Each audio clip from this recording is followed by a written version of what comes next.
Psychology କହିଥାଏ, ଯଦି ଆପଣ କୌଣସି ମହିଳାଙ୍କୁ ଭଲ ଭାବରେ ଜାଣିଛନ୍ତି ଓ ତାଙ୍କୁ ଗେହିବାକୁ ଚାହୁଁଛନ୍ତି, ତେବେ ତାଙ୍କର ଏହି ତିନୋଟି ଜିନିଷକୁ 3 ଥର ଚିପି ଦିଅନ୍ତୁ।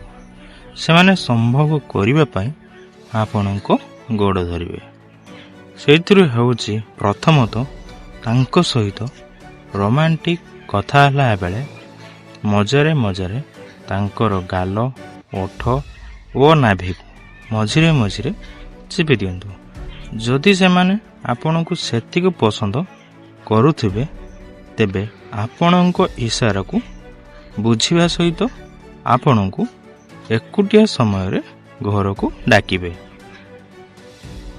ସାଇକୋଲୋଜି କହିଥାଏ, ଯଦି ଆପଣଙ୍କ ସ୍ତ୍ରୀ ଆପଣଙ୍କ ସହିତ ସମ୍ଭୋଗ କରିସାରିବା ପରେ ଏହି 2ଟି ଖରାପ ବ୍ୟବହାର କରନ୍ତି, ତେବେ ବୁଝିଯାଆନ୍ତୁ କି ସେ ପରପୁରୁଷ ସହିତ ଚଢ଼ି ଖୋଲି ଘିଆ ଖାଉଛନ୍ତି ବୋଲି।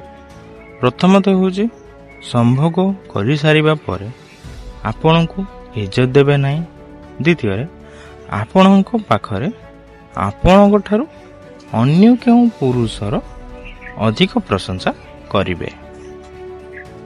ସାଇକୋଲୋଜି କହିଥାଏ, ଶାରୀରିକ ସମ୍ପର୍କ ବନାଇବା ସମୟରେ ସ୍ତ୍ରୀର ବିଆଟିକୁ ଚୁଷିବା ବା ଚାଟିବା ଦ୍ୱାରା ସ୍ତ୍ରୀଙ୍କ ଭିତରେ ଉତ୍ତେଜନା 10 ଗୁଣା ପର୍ଯ୍ୟନ୍ତ ବଢ଼ି ଯାଇଥାଏ।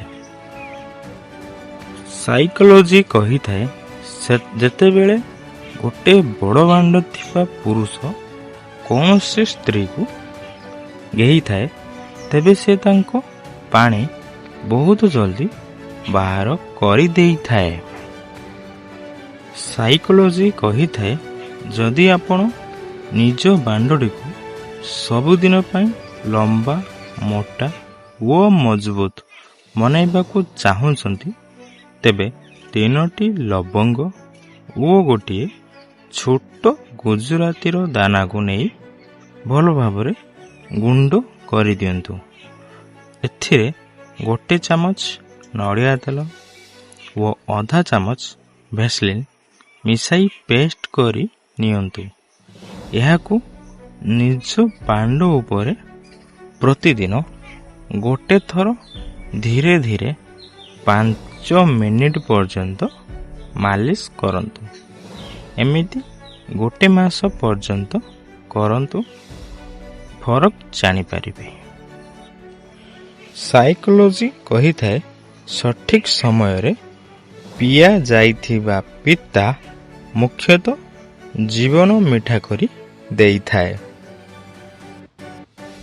ସାଇକୋଲୋଜି କହିଥାଏ, ଯେତେ ଦିନ ଯାଏଁ ବଞ୍ଚିଛନ୍ତି ସେତେ ଦିନ ଯାଏଁ ଲୋକମାନେ ଆପଣଙ୍କର କମି ବାହାର କରିଥାନ୍ତି, କିନ୍ତୁ ମରିବା ପରେ ଜଣା ନାହିଁ କେଉଁଠୁ ଭଲ ଗୁଣ ଆମର ଖୋଜି ଆଣିଥାନ୍ତି।